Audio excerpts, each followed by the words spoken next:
ஓம் சாயிரா சாயிரா ஓம் சாயிரா சாயிரா ஓம் சாயிரா சாயிரா அன்பே சாயிரா பேரன்பே சாயிரா அகிலம் தளிக்க ஆத்மா விழிக்க அனுதினம் சாயிரா எங்கள் அன்பே சாயிரா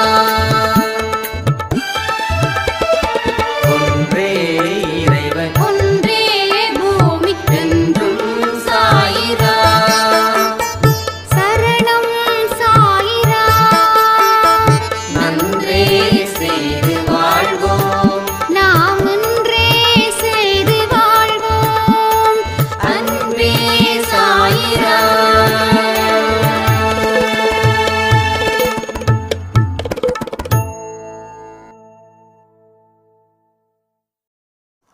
நீங்க முயற்சி பண்ணாத வரைக்கும் இந்த பிரச்சனை, இந்த பாவங்கள் தொடர்ந்து வந்துக்கிட்டே தான் இருக்கும். அது உங்களை மட்டும் தாக்காது, உங்க குடும்பத்தில் இருக்கிற அத்தனை பேரையுமே தாக்கும். கடவுளுடைய வேலை என்னவோ அது அவர் செய்யட்டும். உங்களுடைய வேலைகள் என்னவோ அதை நீங்க செய்யுங்க. எல்லாமே கடவுள் செய்யணும் அப்படின்னு சொல்லி உக்காந்துக்கிட்டு இருந்தீங்கன்னா உங்கள் வாழ்க்கையில் நீங்கள் இன்னமும் அடிபடுவதற்கு தயாராக இருக்கீங்கன்னு அர்த்தம். ஒரு பதிவும் உங்கள் கண்ணுக்கு முன்னாடி உங்கள் காதில் வந்து சேர்க்குதுன்னா அது நிச்சயமாக அவருடைய விருப்பத்தின் படியே. அப்போ நீங்கள் இந்த இடத்துலையும் உங்கள் வாழ்க்கையை நீங்கள் மாற்றலைன்னா, காலம் போயிடுச்சுன்னா, அதுக்கப்புறம் மாறணும் அப்படின்னு நினைக்கும் போது மாறுவதற்கு உண்டான வாய்ப்புகளே உங்கள் வாழ்க்கையில் இனி இல்லாமல் போயிடும். ஏன்னா பல வாய்ப்புகளை அவர் உங்களுக்கு வாரி வழங்கிட்டார். தொடர்ந்து ஒவ்வொரு நாளும் வாய்ப்புகளை வழங்கிக்கிட்டே இருக்கலாம் மாட்டார். இது சரியான சந்தர்ப்பம் உங்களையும் உங்கள் குடும்பத்திலையும் உங்கள் குழந்தைகளையும் காப்பாற்றுவதற்கு. ஏன்னா இன்றைக்கி குழந்தைங்க பெண் குழந்தையாக இருக்கட்டும், ஆண் குழந்தையாக இருக்கட்டும், தப்பான வழிக்கு போயிட்டு அது மூலமாக அவங்க தன்னை அழிச்சிக்கிறாங்க. உடனே நாம் அந்த சோகத்தில் இருக்கிற இடத்துல கடவுளுக்கு கண் இல்லை, அது இல்லை, இது இல்லைன்னு சொல்கிறோம். என்ன வேணாலும் பேசிட முடியுமா? அதை பற்றி யோசிக்க வேண்டாமா? ஆன்மீக அறிவு அப்படின்ற ஒன்று இல்லை என்றால் வாழ்க்கையில் எதை வந்தாலும் உங்களால் போராடி வெற்றி பெறவே முடியாது. இது சத்தியமான உண்மை. இதை என்னைக்கே நீங்கள் தெரிஞ்சுக்கிறீங்களோ அன்னைக்கு உங்கள் போராட்டத்தில் நீங்கள் மிகப்பெரிய வெற்றியை நீங்கள் அடைவீர்கள். ஸோ ஆபத்தான நிலைக்கு உங்கள் வாழ்க்கையை கொண்டு போவத முயற்சிகளை நிறுத்திட்டு சரியான வழியில் போங்க. ஏன்னா நீங்கள் போகிற பாதையில் மிகப்பெரிய அதிசயம் கிடக்குது. உங்கள் குடும்பமும் உங்கள் வாழ்க்கையும் இனி வாழையடி வாழையாக வாழ்வாங்க.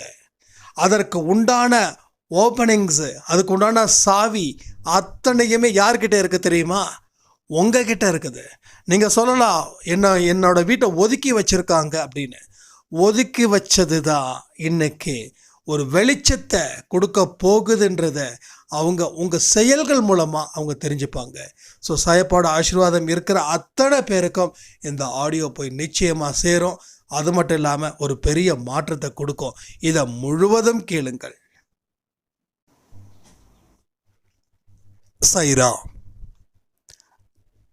என் உயிரின் உயிரானவர்களே, நாம் அடிக்கடி ஒரு விஷயத்தை தொடர்ந்து சொல்லிக்கிட்டே இருக்கோம். நமக்கு ஏதாவது ஒரு பிரச்சனை, அந்த பிரச்சனையில் இருந்து நாம் மீண்டு வர முடியல, அதனால் பெரிய அளவில் ஆபத்தை சந்தித்தோம் அப்படின்னா அந்த கண்ணீரோட துன்பத்தோட ஒரு வார்த்தையை திரும்ப திரும்ப சொல்கிறோம். அது என்ன தெரியுமா? கடவுளுக்கு கண் இல்லை, கடவுளுக்கு கண் இல்லை அப்படின்ற ஒரு வார்த்தையை நாம் சொல்கிறோம். ஒரு காலத்தில் நானுமே சொல்லிக்கிட்டு இருந்தேன். கடவுளுக்கு கண் இல்லை அப்படின்ற ஒரு வார்த்தையை நீங்கள் எதை வச்சு சொல்கிறீங்க அப்படின்றது உங்கள் வாழ்க்கையில் நடந்த துயர சம்பவங்களை வச்சு. உண்மையிலேயே அவருக்கு கண் இல்லையா? அப்போ நீங்கள் சும்மா ஒரு பேச்சுக்காக சொன்னீங்களா? இல்லை கோபத்தில் சொன்னீங்களா? கோபத்தோட வெளிப்பாடா? நீங்கள் கடவுள் மேலே கோபப்படுங்க, கடவுள் உங்களை திருப்பி தாக்குறதுல இல்லை. ஏன்னா கடவுள் மனுஷன் கிடையாது.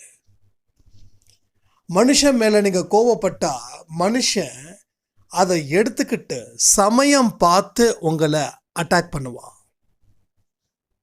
சமயம் பார்த்து உங்களை காலவாரி விடுவான், நல்லவன் போல நடிச்சு உங்களை ஏமாத்துவான். இது மனுஷனுடைய குணம். ஆனால் கடவுளுடைய குணம் அது இல்லை. கடவுளோட குணம் என்னன்னா, நீ எவ்வளோதான் கடவுளை பேசுனாலும் சரி, கடவுள் உனக்கு எந்த இடத்துலையும் தண்டனை கொடுக்க மாட்டார். அது எந்த சாமியாக இருக்கட்டும். சில பேர்லாம் சொல்லுவாங்க, காளியம்மன் ரொம்ப பயங்கரமான ஒரு இது, அப்படிலாம் நம்ம பண்ணிட்டோம்னா காளியம்மன் தண்டிச்சிடும்னு சொல்லுவாங்க. கடவுள் தண்டிப்பது இல்லை. ஒரு நீதிபதி ஒரு குற்றவாளியை தண்டிக்கிறாருன்னா அந்த நீதிபதிக்கும் குற்றவாளிக்கும் என்ன சம்பந்தம் இருக்கு? ஸோ அந்த குற்றவாளி யாரோ, நீதிபதி யாரோ, ஆனால் நீதிபதி தன்னுடைய கடமையை செய்கிறாரு. அவருக்கு விருப்பம் இருக்கு இல்லைன்றது விஷயம் கிடையாது. நீ தப்பு செஞ்சதை ப்ரூஃப் பண்ணால் அவர் தண்டனை கொடுப்பார். அப்போ முன்விரோதமாக நீதிபதிக்கும் குற்றவாளிக்கும் என்ன முன்விரோதம்? எதுவுமே கிடையாது. நீ தப்பான விஷயத்த செஞ்ச, நான் உனக்கு தண்டனை கொடுத்தேன், அதோட முடிஞ்சிடுச்சு, அவரோட வேலை முடிஞ்சிடுச்சு. அப்போ கடவுள் தண்டனை கொடுக்குறாருன்னா நீ தவறுகள் செஞ்ச, அதில் கர்மாக்கள் மூலமாக உனக்கு தண்டனை நடக்குது. நீ எதை விதைக்கிறையோ அதுதான். ஸோ நீ கெட்டதை விதைச்ச, அதுக்கு நீ அதை அனுபவிச்சு ஆகணும். நீ கெட்டதை விதைச்சிட்டு ஃபைனலாக கடவுளுக்கு கண்ணு இல்லைன்னா விதைச்ச உனக்கு கண்ணு தெரியணுமா? இல்லை விதைக்காத இருக்கிறவருக்கு கடவுளுக்கு கண்ணு தெரியணுமா? கடவுள் தான் உங்ககிட்ட நாலஞ்சு பேர் மூலமாக பேசுகிறாரு.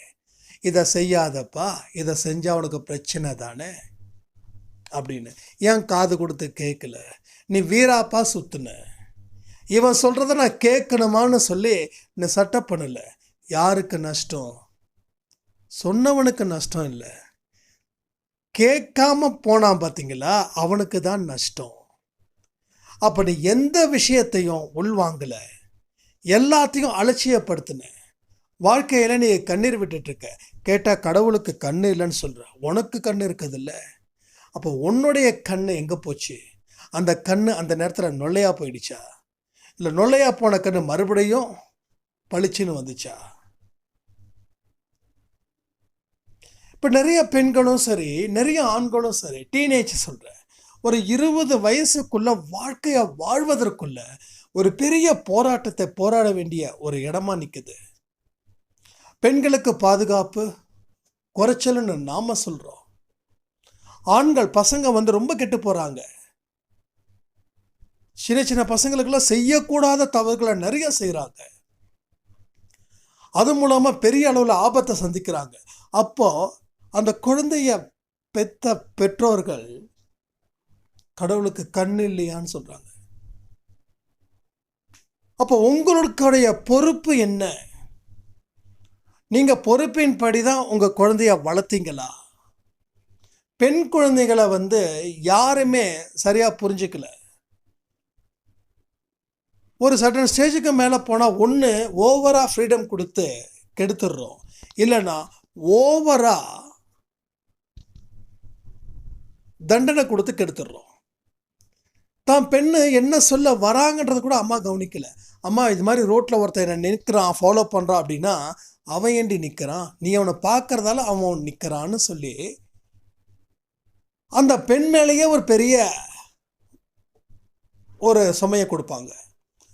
இல்லைன்னா சரி நீ ஸ்கூலுக்கு போகக்கூடாது, காலேஜுக்கு போகக்கூடாது, காலம் கெட்டு போய் கிடக்குது. பொண்ணுடைய முன்னேற்றத்தை இவங்களே தடுத்துடுவாங்க. இந்த ரெண்டுமே ஆகாது. இந்த ரெண்டுமே இருக்கிறதால தான் பெண்கள் எந்த ஒரு விஷயத்தையும் உங்ககிட்ட சொல்லலை, உங்கள் பெண் குழந்தைகள் உங்ககிட்ட சொல்லலை. அப்போ எப்பயுமே ஃப்ரெண்டுக்கு ஃப்ரெண்டாக இருக்கணும், குருவுக்கு குருவாக இருக்கணும்,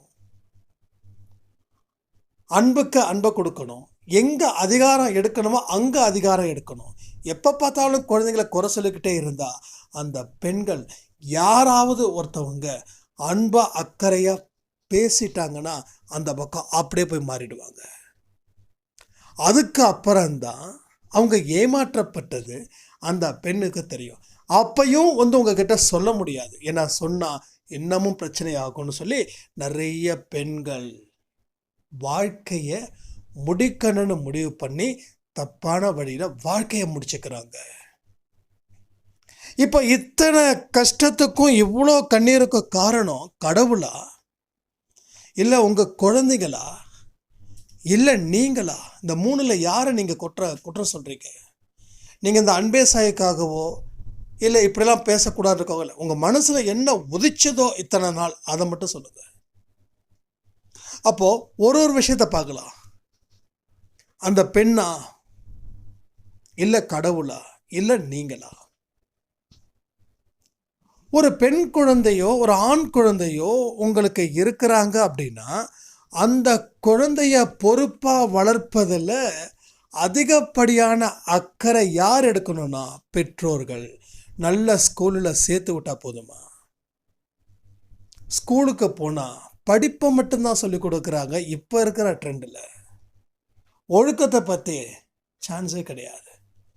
என்னோட பையன் பெரிய ஸ்கூலில் தான் படிக்கணும், அங்கே இருக்கிறது எல்லாமே டாப் லெவல் ஸ்டூடெண்ட்ஸு, அங்கே தான் மார்க் ஸ்கோர் பண்ண முடியும், அங்கே படித்தாதான் நல்ல வேலை கிடைக்கும்னு நாம் மிடில் கிளாஸ் ஃபேமிலி யார் கூட போட்டி போடுறோன்னா டாப் கிளாஸ் ஃபேமிலி கூட. நமக்கு மாத வருமானமோ 40,000, ஆனால் குழந்தைங்களுக்கு வருஷத்துக்கு ஃபீஸோ 4 லட்சம். இது நமக்கு தாங்குமா? சரி, ஓகே, இதோட முடிஞ்சிடுச்சா? அப்போ அந்த குழந்தைங்க இன்னொரு குழந்தைங்க கூட பழகும்போது அவங்க பணக்காரராக இருப்பாங்க. அப்போ அவங்க இவங்களை டாமினேட் பண்ணுவாங்க. எங்கள் வீட்டில் அது இருக்குது இது இருக்குதுன்னு. இப்போ இந்த இடத்துல அந்த குழந்தையோட மனநிலை எந்த அளவுக்கு மாறுன்றத உங்களுக்கு இன்னமும் புரியல. ஒரு விலையுறந்த ஃபோன் என்கிட்ட இருக்குதுன்னு அந்த குழந்தை காட்டும். ஆனால் நாமளும் ஒரு செகண்ட் ஹேண்ட் மொபைலை, ஒரு 6,000 ரூபாய்க்கு ஒரு மொபைலை வாங்குவோம். ஆனால் அந்த குழந்தை இந்த ஃபோன் வேண்டாம், எனக்கு 40,000 50,000 இருக்கிற ஃபோன் தான் எனக்கு வேணும், இதெல்லாம் வச்சுருந்தா தான் என்னை மதிப்பாங்க. இதெல்லாம் நம்ம குழந்தைக்கு எப்படி கற்றுக் கொடுக்குறோன்னா, நம்ம இருக்கிற இடத்த விட்டுட்டு அங்கே படிப்பை சொல்லிக் கொடுக்காம எந்த இடத்துக்கு பறக்க போகிறோமோ அதை சொல்லிக் கொடுக்குறோம். அப்போ என்ன ஆகுது? குழந்தைங்க பெற்றவங்க மேலே ஒரு வெறுப்பை கொடுக்குறாங்க. அவங்க அப்பா மாதிரி ஏன் அப்பாவும் சம்பாதிச்சிருந்தா நல்லா இருக்குமே, அவங்க அப்பா மாதிரி ஏன் அப்பாவும் பணக்காரராக இருந்தால் நல்லா இருக்குமே, ஏன் வீடு இப்படி இருக்குது, அவங்க வீடு அப்படி இருக்குதுன்னு இந்த கம்பேரிஷன், இது மூலமாக என்ன ஆகுது? உங்களை வெறுக்க ஆரம்பிச்சிருவாங்க. வெளியில் இருக்கிறவங்கள நேசிக்க ஆரம்பிச்சிருவாங்க. என்னைக்கு ஆண் குழந்தையும் சரி பெண் குழந்தையும் சரி வீட்டை ஒரு வெறுப்பாக பார்க்குறாங்களோ அன்னைக்கே அவங்க வாழ்க்கையில் மிகப்பெரிய ஆபத்தை அவங்க சந்திக்க போகிறாங்கன்னு அர்த்தம். இதுக்கு அடிப்படை காரணம் யாருன்னா பொறுப்பு இல்லாத பெற்றோர்களே. யார் என்ன சொன்னா என்ன, உங்கள் குழந்தை இந்த இடத்துல படித்தாதான் நாங்கள் மதிப்போன்னு ஒருத்தன் அப்படி தான் மதிக்கிறான்னா அவன் நமக்கு தேவையில்லைன்னு சொல்லி ஏன் உங்களால் ஒதுக்க முடியல? எங்கே ஆரம்பித்து எங்கே முடியுது பார்த்தீங்களா? நாளைக்கு குடும்பத்தில் ஒரு பிரச்சனை வந்துச்சுன்னா ஒருத்தன் கூட வரமாட்டான். இதுதான் உலகம். நீங்கள் 4 பேருக்காக வாழ்கிறீங்க அப்படின்னாவே நீங்கள் நல்ல மனிதராக நிச்சயமாக இருக்க முடியாது. ஏன்னா என்னைக்கு நம்ம நடிக்க ஆரம்பிக்கிறோமோ அன்னைக்கே நம்ம நல்ல மனுஷனே இல்லை. நல்லவன்றது கூட ஒரு நடிப்பு தேவைப்படுது. அந்த நடிக்கிறதால நீங்கள் வெளியில் இருக்கிறவனை ஏமாற்றலாம், ஆனால் உள்ளுக்குள்ளே நீங்கள் விஷத்தை வைக்கிறீங்க. உங்களுக்குள்ள அந்த விஷம் உடனே உங்களை சாகடிக்காது, போக போக தான் சாகடிக்கும். அப்போ கடவுளுக்கு கண்ணு இல்லைன்னு சொல்லக்கூடாது. நமக்கு போதிய அறிவு இல்லை. இந்த இடத்துல நம்ம நல்லா படிச்சிருக்கோம், படிப்பை சொல்லி கொடுத்தாங்க. எத்தனையோ யூனிவர்சிட்டி, எத்தனையோ ஸ்கூல்ஸ், எத்தனையோ காலேஜஸ், எத்தனையோ டேலண்டான ப்ரொஃபஸர்ஸ் எல்லாமே செஞ்சாங்க, பண்ணாங்க. ஆனால் வாழ்க்கைன்ற படிப்பை படிக்கவே இல்லையே. வாழ்க்கை முறையை படிக்கலையே. எல்லாரும் ஓடுனாங்க, நானும் ஓடுனேன். அவன் ஏன் ஓடனான்னு நின்று கேட்டிருந்தா ஓடலாமா வேண்டாமா நம்ம முடிவெடுத்திருக்கலாம். அவன் ஓடுனா, அவன் பள்ளத்தில் குதிச்சான். நாமளும் இப்போ பள்ளத்தில் குதிச்சு தான் ஆகுன்ற நிலைமைக்கே அவன் தள்ளிட்டான். அப்போ என்ன பண்ணுறது? அவன் எங்கே குதிச்சானோ அங்கே தான் நம்ம குதிக்கிறோம். கடவுளுக்கு கண்ணு இருக்குது, ஆனால் மனுஷனுக்கு கண்ணு இல்லை. கடவுளுக்கு அறிவு இருக்குது, ஆனால் மனுஷனுக்கு அறிவு இல்லை. கடவுளுக்கு பொறுமை இருக்குது, ஆனால் மனுஷனுக்கு பொறுமை இல்லை. மனுஷன் இன்னைக்கே விதைச்சு நாளைக்கு அறுவடை பண்ணணும்னு நினைக்கிறான். இதுதான் அறிவுபூர்வமான விஷயம்னு அவன் நினைக்கிறான் பாருங்க. அதுதான் அவனோட சாபக்கேடு. நீ இப்போ தானே விதைச்சேன்னா ஒரு 8 மாதம் 9 மாதம் ஆகுனா அதெல்லாம் முடியாது. அப்படின்னா விதைச்சதை பிடுங்கி போட்டுரு. வேற எது விளையுதோ அதை வை. அப்போ விஷம் தான் விளையுது, ஓகேவா? ஏதாவது ஒன்று விளைஞ்சா சரி அப்படின்னு நினைக்கிறான். பேருக்காக வாழறான். ஏதாவது ஒன்று விளையிட்டோம். அவன் நிலத்தில் அது விளையுது, என் நிலத்தில் அது விளையிட்டோம். அவன் நிலத்தில் அது விளையிறது, என் நிலத்தில் விளையலைன்னா எனக்கு தப்பாயிடும். எந்த கன்றாவியாவது வை நீ அப்படின்றான்.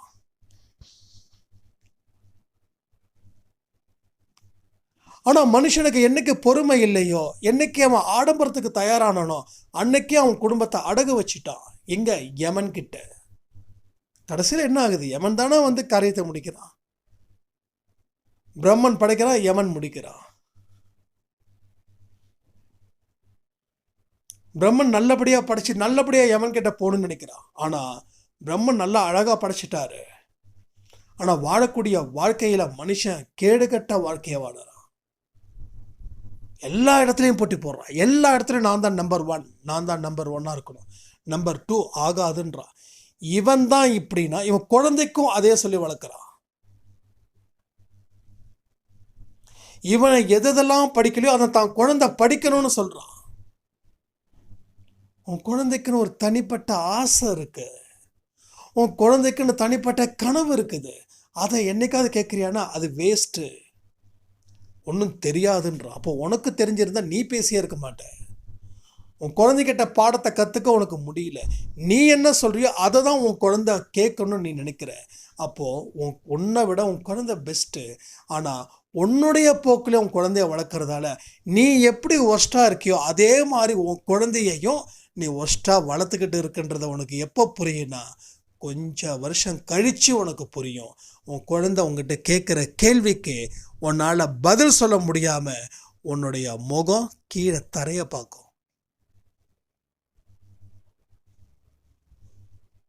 மனுஷனுக்கு சுதந்திரமும் கொடுக்கணும், ஆனால் அந்த சுதந்திரம் கட்டுப்பாடான சுதந்திரமாக இருக்கணும். நான் என் குழந்தைய நான் ஃபுல் ஃப்ரீடம், அவன் இஷ்டப்படி இருக்கட்டும் அப்படின்னு நான் விட்டுட்டேன். நான் 10-12 வயசில் அது இஷ்டப்படி வாழும் வளரும். ஆனால் அதுக்கு எது நல்லது எது கெட்டதுன்னு தெரியாது. இந்த உலகம் எதை நோக்கி போகுதோ அதை நோக்கி தான் உங்கள் குழந்தை போகும். ஏன்னா ஆரம்பத்திலேயே உங்கள் குழந்தைகளுக்கு நல்லதையும் கெட்டதையும் சொல்லி கொடுத்து வளர்த்தா பிரச்சனை இல்லை. இன்னைக்கு கூட்டு குடும்பமாக இருக்கிறதுக்கு யாருமே விரும்பலை. நமக்கு வீட்டு பக்கத்தில் அப்பார்ட்மெண்ட்டு, நம்ம அப்பார்ட்மெண்ட் தான் நம்ம வீடு, பக்கத்தில் ஒரு வீடு, அங்கே வந்து குடி வராங்க அப்படின்னு சொன்னாங்க. இது நடந்து ஒரு வருஷத்துக்கு முன்னாடி. அப்போ வந்து சும்மா பேசிகிட்டு இருக்கும்போது நம்ம அம்மா சொன்னாங்க, பக்கத்து வீட்டில் குடி வராங்களாம், அவங்களுக்கு வந்து இன்னும் கல்யாணம் ஆகலையா, கல்யாணம் ஆன உடனே ஸ்ட்ரைட்டாக இங்கே தான் வராங்களாம் அப்படின்னு. பாருங்கள், கல்யாணம் ஆன உடனே ஸ்ட்ரைட்டாக தனி கொடுத்தணும். எவ்வளோ பெரிய நல்ல விஷயத்தை நம்ம விடுறோம் தெரியுமா? வீட்டில் ஒரு பெரியவங்களோ 4 பெரியவங்களோ இருந்தாங்கன்னா அவங்களால உங்களுக்கு கஷ்டங்கள் இருக்கும், நான் ஒத்துக்கிறேன். ஆனால் கஷ்டத்தை விட நல்லதும் கிடைக்கும். அவங்க உங்களுக்கு கஷ்டத்தை கொடுக்குறாங்கன்னா உங்கள் மனசு அந்த அளவுக்கு எதையுமே தாங்குவதற்கு உண்டான பக்குவத்தை அடையுது. 4 பேரோட சேர்ந்து வாழ்ந்தாதாங்க அடுத்த கஷ்ட நஷ்டத்தை தெரிஞ்சுக்க முடியும். ஒருத்தன் உங்களை வந்து குறைச்சி எடை போடுறான், உங்களை வந்து அசிங்கப்படுத்துகிறான், நீங்கள் அவங்க கூட வாழ பழகுனீங்கன்னா தான் உங்களுடைய மனசில் எதையும் தாங்கக்கூடிய விஷயத்தை இருக்கும். எத்தனையோ வழியை தாங்கிட்டோம், இந்த வழியை தாங்க முடியாதான்னு. ஆனால் எந்த தோல்வியையும் நான் சந்திக்க மாட்டேன், நான் வெற்றி மட்டும்தான் எனக்கு வந்து உத்தரவாதம், அதுதான் என் வாழ்க்கை அப்படின்னா உன்னால் ஒரு நொடி கூட வாழ முடியாது. எப்பன்னா நீ எப்போ தோல்வி அடைகிறியோ அப்போ. வாழ்க்கையில் என்ன கற்றுக்கிட்டோம் வாழ்ந்த வாழ்க்கையில் அப்படின்னா, நீங்கள் புருஷனும் பொண்டாட்டியும் ஒரு குழந்தை இருக்கிற இடத்துல எதையுமே கற்றுக்க முடியாது. கூட்டு குடும்பத்தில் தான் கற்றுக்க முடியும். நல்லதையும் அங்கே தான் கற்றுக்க முடியும், கெட்டதையும் அங்கே தான் கற்றுக்க முடியும். ஏன் கெட்டதை சொல்கிறேன்னா, கூட்டு குடும்பத்தை ஆதரித்து பேசும்போதெல்லாம் எனக்கு சில பேர்ட்டு இந்த மெசேஜ் வரும். இங்கே என்னோட மாமியார் என்னை எப்படி கஷ்டப்படுத்துகிறாங்க தெரியுமா, என் புருஷன் கூட பிறந்தவங்க என்னை எவ்வளோ கஷ்டப்படுத்துகிறாங்க தெரியுமா. ஸோ நல்லதும் இருக்குது, கெட்டதும் இருக்குது. ஸோ நீ எல்லாமே தெரிஞ்சுக்கிட்டா நீ எந்த பாவத்தையும் உன்னுடைய மருமகளுக்கு நீ பண்ண மாட்ட. நீ எதையுமே தெரிஞ்சுக்கிறன்னா உன்னோட மருமகளுக்கு நீ அத்தனை கொடுமையும் செய்வ, ஆனால் அது நல்லதுன்னு நீ சொல்லுவ. அதுதான் உன்னோட சாபக்கேடு. புரியுதா? கற்றுக்கணும். அதான் வாழ்க்கை பாடன்றது. அதான் என்ன பாடம்னா, ஏசி ரூமில் உட்காந்துக்கிட்டு ஒரு ஸ்பீச் கொடுத்துட்டா அது பாடமாயிடுமா என்ன? நீ என்ன கற்றுக்கணும்? நீ களத்தில் இறங்கணும், 4 பேர் கூட பேசணும், பழகணும், அவமானமும் படணும், கீழேயும் விடணும். கீழே விழுந்தால் மறுபடியும் எந்திரிக்கணும். அப்போ தான் நீ மறுபடியும் கீழே விட மாட்ட. கீழே விழுந்தவனாக இருந்துட்டானா அவன் எந்திரிக்கலைன்னா மறுபடியும் கீழே விட மாட்டான். ஏன்னா அவன் விழுந்துட்டான். அவன் எந்திரிச்சா தானே விழுறதுக்கு. அவன் நினைக்கிறான், அப்பா எந்திரிக்கிறதோட எந்திரிக்காமல் இருக்கிறது நல்லது, இப்படியே படுத்துக்கலான்னு சொல்லி அங்கேயே செட்டில் ஆகிட்டான். ஆனால் ஒரு டைம் அவனுக்கு எந்திரிக்கணும் அப்படின்னும் போது இதுக்கு மேலே வாழணுமான கேள்வியை கேட்டு அந்த வாழ்க்கையையும் அவன் முடிச்சுக்கிறான். ஸோ வாழ்க்கை பாடம் என்ன கற்றுக்கிட்ட? 40 வயசு ஆயிடுச்சா சந்தோஷப்படாத. நீ 40ல் என்ன லேர்ன் பண்ண? உன் வாழ்க்கை எங்கேருந்து ஆரம்பிச்சது தெரியுமா? 20க்கு மேலே தான் உன் வாழ்க்கையே ஸ்டார்ட் ஆச்சு. 30லேருந்து 40க்குள்ளே நீ என்ன போராட்டம் போராடுன? எப்படிப்பட்ட போராட்டம்? எத்தனை பேரோட போராட்டம்? எத்தனை தோல்வியை சந்திச்ச? எத்தனை அவமானத்தை சந்திச்ச? நான் தோல்வியை சந்திக்கலை, நீ அவமானத்தை சந்திக்கலைன்னா நீ சத்தியமாக வாழவே இல்லை. தோல்வியே நான் சந்திக்கலைங்க பிறந்தது இல்லைன்னா கண்டிப்பாக சொல்கிறேன், அவன் எதுக்குமே லாய்க்கு இல்லாதவன்.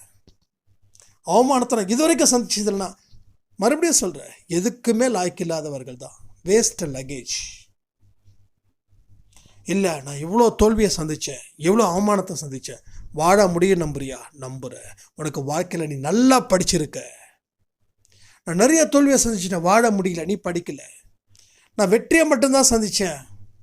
வெற்றியை முழுசாக சந்தித்தவனாலையும் வாழ முடியாது. தோல்வியை சந்தித்து பயத்தில் எந்த முயற்சி பண்ணாமல் இருக்கிறான் பாருங்க, அவனாலையும் வாழ முடியாது. நல்லா மூச்சு பிடிக்க தின்றவனும் வாழ முடியாது, சாப்பிடாமல் இருக்கிறவனாலையும் வாழ முடியாது. அப்போ என்ன பண்ணணும்?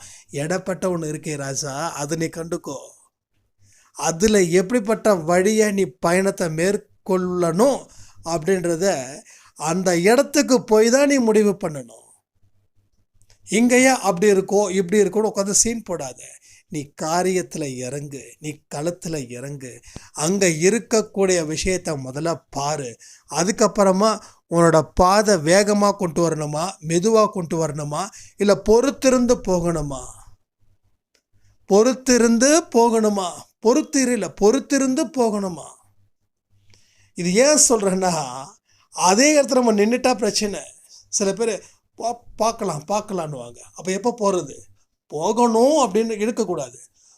போய் தான் ஆகணும்ல இருக்கு. சரி ஓகே, பொண்ணு இல்லை, மழை காலத்தில் மழை வருது, நல்ல மழை, ஜோன மழை, ரோட்டில் ஒரு வண்டி இல்லை, ஒரு இது இல்லை. கொஞ்ச நேரம் மழை வந்து நிற்குது, 4 பேர் 5 பேர் போகிறாங்க. இப்போது இந்த இடத்துல போகிறது பெஸ்ட்டா, இல்லை இன்னும் மழை நிற்கணும் அப்படின்னு நினைக்கிறது பெஸ்ட்டா? உங்கள் எக்ஸ்பீரியன்ஸை சொல்லுங்கள். இந்த ஆடியோவை கொடுக்குறதால உங்களோட இதை மாற்றிடக்கூடாது. ஏன்னா நீங்கள் என்ன நினைக்கிறீங்கன்றது எனக்கு முக்கியமோ இல்லையோ அது உங்களுக்கு முக்கியம். அப்போ என்ன ஆகுது?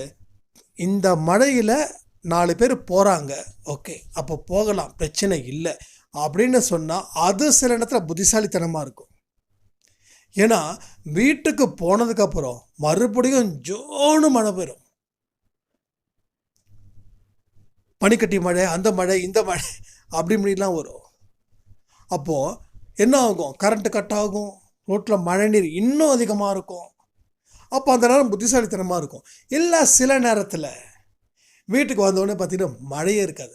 இன்னொரு 10 நிமிஷம் நின்றுந்தா நம்ம நனைஞ்சிருக்க மாட்டோமேன்னு நம்ம நினைப்போம். மறுபடியும் என்ன பண்ணுவோம் தெரியுமா? மறுபடியும் மழை வரும், மறுபடியும் கம்மியாகும். அப்போ போகிறவன் வரவெல்லாம் நாம் முட்டாளான்னு நினைப்போம். ஏன்னா போன தடவை இந்த மழையில் வீட்டுக்கு போனோடனே மழை நின்றுடுச்சுன்னு அந்த அறிவு நமக்கு கொட்டும். அதனால் நம்ம என்ன பண்ணுவோம்? எல்லாம் பைத்தியக்காரனுங்க. ஏன்னா 10 நிமிஷம் மழை நிற்க போகுதுன்னா அதுக்கப்புறம் தான் பேய் மழை அடிக்கும். 1 மணி நேரம் 2 மணி நேரம் ஆகும். போகிறது பெருசு இல்லை, ரோட்டில் தண்ணி தேங்கி நிற்கும். மழை இல்லாதப்பவே ரோட்டில் குண்டும் குழியுமா இருக்குது. மழை இருந்துச்சுன்னா அப்போ என்ன ஆகுது? உன்னால் இப்போ போக முடியுமான்னு மட்டும் யோசி. போகணுன்னா போயிடு, நிற்காத. ஏன்னா நிலைமை உனக்கு மோசமாகவும் ஆகலாம், இல்லை கையும் கொடுக்கலாம். ஆனால் இதில் உன்னால் உன்னோட இடத்துக்கு போக முடியுமா? போக முடியும். கஷ்டப்பட்டு தான் போக முடியுமா? ஆனால் கஷ்டப்பட்டது போயிடுவியா? கஷ்டப்பட்டால் போயிடுவேன். அப்போ உன்னோட பாதை இந்த அளவுக்கு ஸ்லோவாக போனால் ரீச் ஆக முடியுமா? எஸ், ஆக முடியும். அப்போ புறப்படு. ஏன்னா இதுக்கப்புறம் இருக்கக்கூடிய சூழ்நிலை மோசமாகவும் ஆகலாம், இல்லை நமக்கு கையும் கொடுக்கலாம். இப்போ நமக்கு எந்த லாஸும் கிடையாது. எந்த லாஸும் கிடைக்காதப்ப நம்ம போகிறது தப்பு இல்லைல்ல. வீம்புக்குன்னு போவாத. இதெல்லாமே புரிஞ்சுக்கணுங்க. ஒன்று இப்படி போகிறோம், இல்லைன்னா அப்படி போகிறோம். ஆனால் இந்த 2 திசையில் மட்டும்தான் எல்லா மனிதர்களும் தன்னோட வாழ்க்கையை போகிறாங்க. அதில் சிலர் மட்டும்தான் ஜெயிக்கிறாங்க. ஆனால் இடையில ஒரு வாழ்க்கை இருக்கு, அதில் போகிறவங்களோட வாழ்க்கை பலர் அதில் வெற்றி அடையலாம். இந்த ட்ரிக்கை நீங்கள் ஃபாலோ பண்ணுங்க. நான் சொன்ன மாதிரி குழந்தைங்கள தண்டிக்கிறவங்களும் இருக்காங்க, அதே மாதிரி தண்டிக்காதவர்களும் இருக்காங்க. இந்த 2 இருந்தால் பிரச்சனை. இடையில ஒன்று இருக்குது, தண்டிக்க வேண்டிய நேரத்தில் நீ தண்டிச்சு தான் ஆகணும். அன்பு கொடுக்குற நேரத்தில் அன்பு கொடுத்து தான் ஆகணும். நீ ஹிட்லர் மாதிரியும் இருக்காத, அன்னை தெரசா மாதிரியும் இருக்காத. அன்னை தெரசா மாதிரி 12-13 வயசில் இல்லைடா சொல்லும், அன்பு தான் நல்லது, அதனால் நீ அன்பாயிருன்னா கேட்கக்கூடிய குழந்தைங்க ரொம்ப கம்மியான பெர்சன்டேஜ் தான் இருக்காங்க. அப்போ அந்த இடத்துல நம்ம ஹிட்லர் மாதிரியும், அது ஹிட்லர் வேலை முடிஞ்சதுக்கப்புறம் நீங்கள் தெரசாவை மாறுங்களேன், தப்பே இல்லை. நம்ம அப்பாவுக்கு கோவத்தை கொடுத்துட்டோம், நம்ம அம்மாவுக்கு கோவத்தை கொடுத்துட்டோம், அதனால் நமக்கு தண்டிக்கிறாங்க. தப்பு செஞ்சால் கண்டிப்பாக தண்டிப்பாங்க. அதே போல் நல்லது செஞ்சால் எங்கள் அம்மா அப்பா பாராட்டுறாத மாதிரி எந்த அப்பனோ எந்த அம்மாவும் இந்த உலகத்திலே இல்லை அப்படின்னு குழந்தைங்க நெஞ்சில் அடித்து சொல்லுங்க. அப்படி உங்கள் குழந்தைங்க சொன்னாங்கன்னா நீங்கள் கரெக்டாக வளர்க்குறீங்கன்னு அர்த்தம். சொல்லலைன்னா உங்கள் வளர்ப்பு முறை தப்பு. கொஞ்சம் ஃபாலோ பண்ணி அவங்க அந்த நெஞ்சில் அடித்து சொல்கிற அளவுக்கு உங்கள் வாழ்க்கையை மாற்றுங்கன்னு சொல்கிறேன். போயிடுச்சுன்றதுக்காக நம்ம பேசலை. போயிடுச்சா பரவாயில்ல, அடுத்தது என்ன செய்யலான்றதை பற்றி தான் நான் பேசுகிறேன். வாட்ஸ் நெக்ஸ்ட்டு தானே தவிர ஃபினிஷ்டாக நான் சொல்லலை. ஏன்னா ஃபினிஷே இல்லை, இங்கே எதுவுமே எண்டிங் இல்லை, எல்லாமே டு பி கண்டினியூ தான். நீங்கள் பார்க்குற சீரியல் கூட ஒரே சீரியலாக முடிக்கிறாங்க, யோசிச்சு பாருங்கள். உடனே இங்கே ஒரு கொஸ்டின் சொல்கிறோம், ஐயோ நானாக பார்க்கல, என்னை பற்றி சொல்லு. ஜென்ரலாக சொல்கிறேன். 5 வருஷமாக நான் சிலது ஸ்கூல் படிக்கும்போது பார்த்த சீரியல் காலேஜ் படிக்கும்போது தான் முடிஞ்சுது. காலேஜை முடித்ததுக்கப்புறம் பார்த்த சீரியலு லைஃப்பில் எனக்கு ஏகப்பட்ட பிரச்சனை அதுக்கு இப்போ வரைக்கும் ஓடிட்டுருக்குது. அது நினச்சி பார்க்குறதுக்கே ஷாக்கிங்காக நிற்குது. ஸோ யோசிச்சு பாருங்க. ஸோ அதை விட நம்ம மோசம் கிடையாது, டு பி கண்டினியூ இருக்குது. அது நிற்காது, ஆனால் நம்ம நிற்போம். ஆனால் நம்ம சீக்கிரமாக சட்டுப்புட்டுன்னு சொல்லுவாங்களே பெரியவங்க, சட்டுப்புட்டு காரியத்தை முடி அப்படின்வாங்களே, இந்த இடத்துல சட்டுப்புட்டுன்னு காரியத்தை முடிக்கிறதுக்கு உண்டான நேரம் தான். ஏன்னா ஏகப்பட்ட நேரத்தை நம்ம வீணடிச்சிட்டோம். 1-2 24 மணி நேரத்தையும் தூங்குறதையும் சாப்பிட்ற நேரத்தையும் தவிர மீதி இருக்கக்கூடிய 1 மணி நேரம் 2 மணி நேரத்தை நம்ம நல்லபடியாக பயன்படுத்திக்கிட்டதே பெரிய விஷயமா இன்னைக்கு இருக்குதுன்னா, அப்போ நம்ம எந்த அளவுக்கு காலத்தை வீணடிச்சிருக்கோம். ஏன் வீணடிச்சா? வாழ்க்கையை பற்றி தெரியல, வாழ்க்கையை பற்றி போதிய அறிவு இல்லை. யாராவது அறிவு இல்லையான்னு சொன்னால் மட்டும் அப்படியே ரோஷம் வருது நமக்கு. என்ன அறிவு இல்லை? எனக்கு அறிவு இல்லையா? உனக்கு அறிவு இல்லை, உன் அப்பாவுக்கு அறிவு இல்லை, உன் அம்மாவுக்கு அறிவு இல்லை, குடும்பத்துக்கு அறிவு இல்லை சொல்லி முடிச்சு. என்னப்போ அறிவு இல்லைன்னு சொல்கிறேன். கொஞ்சமாக யோசிக்கல, ஏன் அவன் அறிவு இல்லைன்னு சொல்கிறான் அப்படின்னு. அப்போ ஏதோ ஒரு விஷயத்த பண்ணியிருக்கோம். சொன்னவனுக்கு அறிவு இருக்கா அறிவு இல்லையான்றது முக்கியம் இல்லை. நமக்கு அறிவு இருக்கா, அறிவு இல்லையா, அவன் ஏன் சொன்னான்? அப்போ நமக்கு அந்த மாதிரி ஒத்துக்கலை. உடனே அவனுக்கு எதிர்த்து ஒரு வாதத்தை பண்ணி அவனோட தலைக்குணை என்னையுமே என்கிட்ட வச்சுக்கிட்டேனா அப்படின்னு வீராப்பா போகிறான். இவனுக்கு ஒருத்தன் அப்பனா வந்து நிற்கிறான். இவன் என்னென்னலாம் இவனுக்கு செஞ்சானோ அவன் இவனுக்கெல்லாம் செஞ்சுட்டு போகிறான். இங்கே இதுதாங்க நடக்குது வாழ்க்கையில் சுவாரஸ்யமே இல்லை. ஆனால் சுவாரஸ்யத்தை உருவாக்கணுன்ற ஒரு இக்கட்டான நிலையிலே நீ சந்தோஷமாக வாழ முடியாதுன்னு நீங்கள் நினைக்கிறீங்கல்ல, நான் சொல்கிறேன், கண்டிப்பாக வாழ முடியும். ஹாப்பியாக, ரிலாக்ஸ்டாக, ஃப்ரீ பேர்டாக சரகடிச்சு நீங்கள் பறக்கலாம். நான் வந்து நேற்றோ முந்தானத்தோ ஒரு ஆடியோவில் கொடுத்தேன்ல, எங்கடா அது நம்ம பட்டர்ஃப்ளை டியரை காணோம் அப்படின்னவொடனே அந்த பட்டர்ஃப்ளை வந்த மாதிரி இன்னைக்கு நான் வாக்கிங் போகிறேன். நான் அது யோசிக்கவே இல்லை. அதை பற்றி பேசுனதாலே என்னமோ தெரில, அது எனக்கு அத்தனை வேலையை காட்டுச்சு.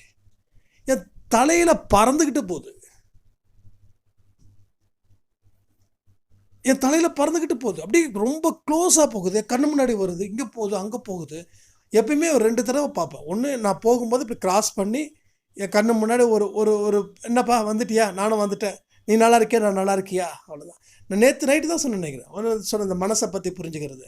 ஒரு பொண்ணோட மனசு இன்னொரு பொண்ணுக்கு தான் தெரியும், ஒரு ஆம்பளோட ஒரு மனசு இன்னொரு ஆம்பளைக்கு தான் தெரியும் அப்படின்னு சொல்கிறாங்களே, அது பொய்ன்னு சொல்லி அந்த ஆடியோ நீங்கள் எத்தனை பேர் பார்க்குறீங்கன்னு தெரில.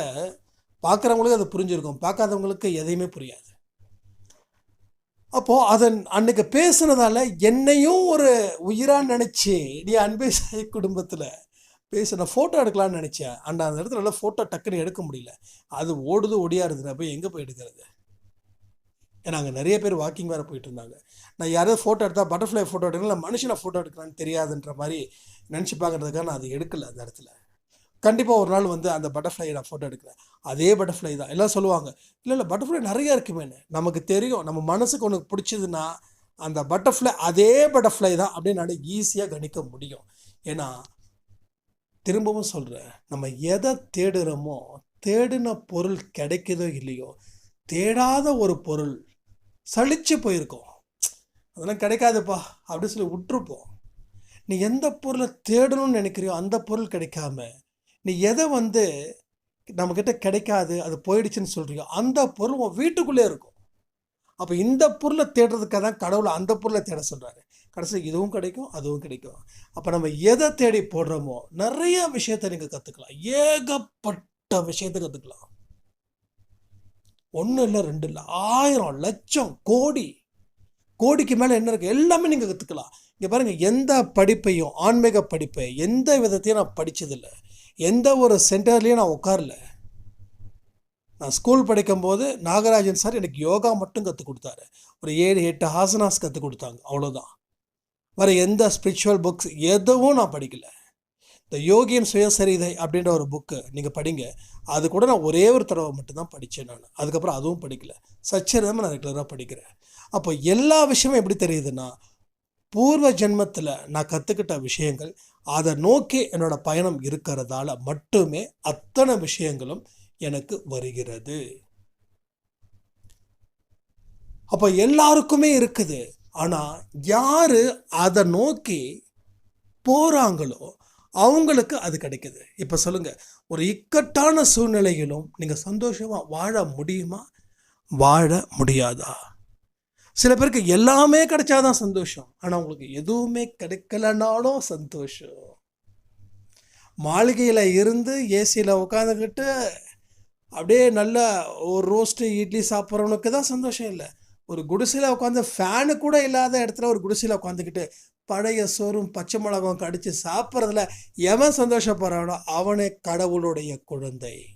நீ வசதியால் சந்தோஷமாக இருக்கியா, இல்லை வசதி இல்லாத இடத்துலையும் நீ சந்தோஷமாக இருக்கியா? நீ வசதியோடு சந்தோஷமாக இருந்தா உன்னோட சந்தோஷத்துக்கு காரணம் உன்னோட வசதி வாய்ப்புகளால். ஆனால் எதுவுமே இல்லாமல் நீ சந்தோஷமாக இருக்குன்னா உன் கூட கடவுள் இருக்கான்ற ஒரு எண்ணத்தால். புரியுதா? இதுதான் முக்கியம். நமக்கு எத்தனையோ பேர் வசதி இல்லாமல் இருக்கும், ஆனால் கஷ்டமாக இருக்கும். ஏன் கடவுள் நம்ம கிட்ட இல்லை? கடவுள் இருக்கிறாரு, ஆனால் ஏன் நம்ம அதை உணர நம்ம இல்லைன்னா நிறைய பல விஷயங்கள் உலகத்தை பின்னாடி சுற்றிட்டு இருக்கோம். ஆனால் அதுக்காக நான் வந்து உங்களை சாமியார் ஆகணும்னு நான் சொல்லலை, அந்த விஷயத்துக்கு நான் பேச மாட்டேன். ஏன்னா சாமியார் ஆகிறதுக்கு எதுக்கு வாழ்க்கை பற்றி நம்ம பேசணும். ஒரு மொட்டையை அடிச்சுக்கிட்டு ஒரு காவி வேஷ்டை கட்டிட்டு ஏதோ ஒரு மலையில் போய் உட்காந்து கிடைக்கிறத சாப்பிட்டு தியானம் பண்ணிக்கிட்டு தூங்குறது எந்திரிக்க வச்சுக்கலாமே. ஆனால் அதை விட கஷ்டமான வேலை என்ன வேலைன்னா இந்த வேலை. இந்த உலகத்தில் இருக்க இதில் இருந்து நீ வாழ்க்கையை எப்படி நீ சவால்களை சந்திக்கிற, உன் கூட இருக்கிறவங்களை எப்படி நீ சந்திக்கிற, உன் கூட இருக்கிறவங்க பிரச்சனைகளை எப்படி நீ சிரிச்ச முகத்தோட சமாளிக்கிற, இவ்வளோ கஷ்டத்தில் இருந்து நீ எப்படி வெற்றி அடைகிற, இதெல்லாம் தான் உனக்கு கொடுக்கப்பட்ட மிகப்பெரிய சவால்கள்.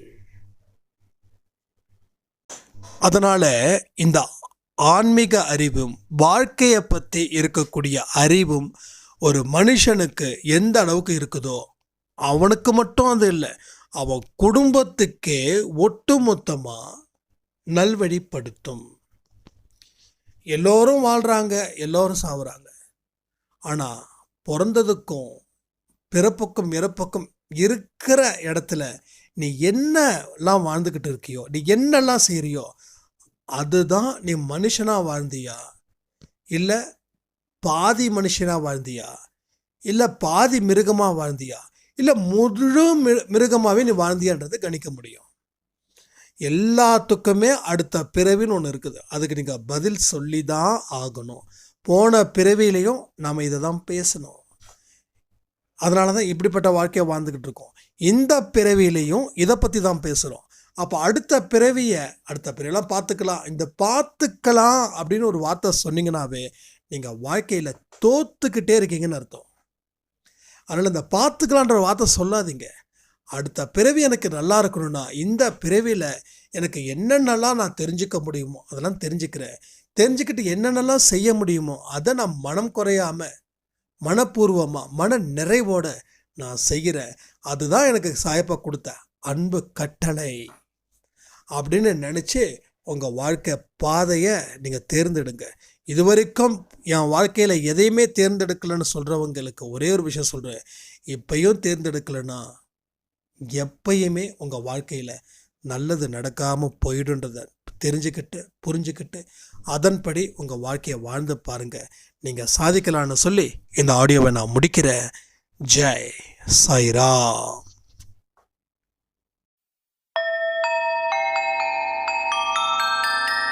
ஓம் சாயிரா. சாயிரா.